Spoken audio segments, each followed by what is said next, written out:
One of the incredible facts of modern Jewish history is that in 1948, 6% of world Jewry lived in Eretz Israel. Today, that number is 46%, almost half of all of the Jews in the world. And incredibly, the thing which facilitated that and opened the gates of the ingathering of the exile was the day of the declaration on the 14th of May 1948. Ben-Gurion said, and he writes in his memoirs, that on that day, for the first time in 1813 years, since the crushing of the Bar Kokhba rebellion in the year 135, this was the first time that Jews could return to the land of Israel in an unrestricted manner.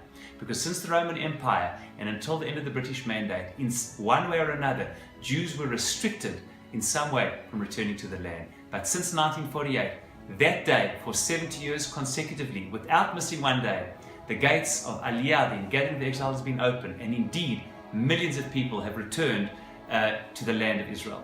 In the process, this has broken seemingly immutable laws of history. Totally goes against the nature of how history operates. Nations do not go into exile and return to their land, not once, let alone twice. Nations do not survive for thousands of years and somehow survive and then thrive and return to their country. History has been turned upside down. What seems to be the history for the nations of the world is not the history of the Jewish people.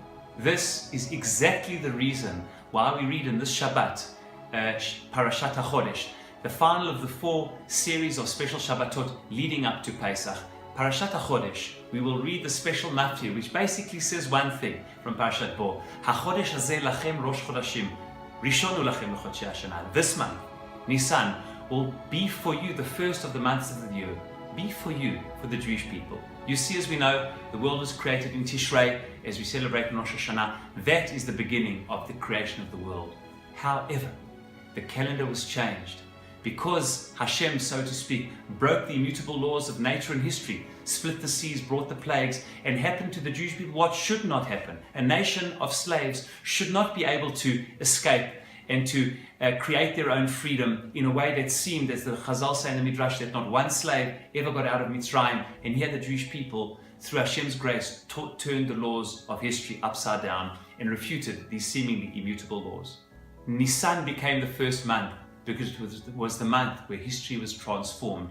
The month of spring in Eretz Israel, where, so to speak, the long dark winter, which seems that it's never going to revive itself, somehow blossoms and a new epoch ushers in. And therefore Nisan is the month where the immutable and the impossible become mutable and possible. The month where reality, which seems to be fixed and permanent and cannot transform, is indeed transformed. And just as our history was transformed over 3,000 years ago, and we won our independence and freedom by the grace of God, how privileged we are again this Nisan, as we come into the 70th year celebrating Yom HaAtzmaut, that the laws of history before our eyes are unfolding, and may we continually merit to experience the redemption in our day and seeing it, to bring it to its finality and celebrate together the ultimate and final redemption in Eretz Yisrael and Yerushalayim, Ir HaKodesh. Shabbat Shalom, Chodesh Tov.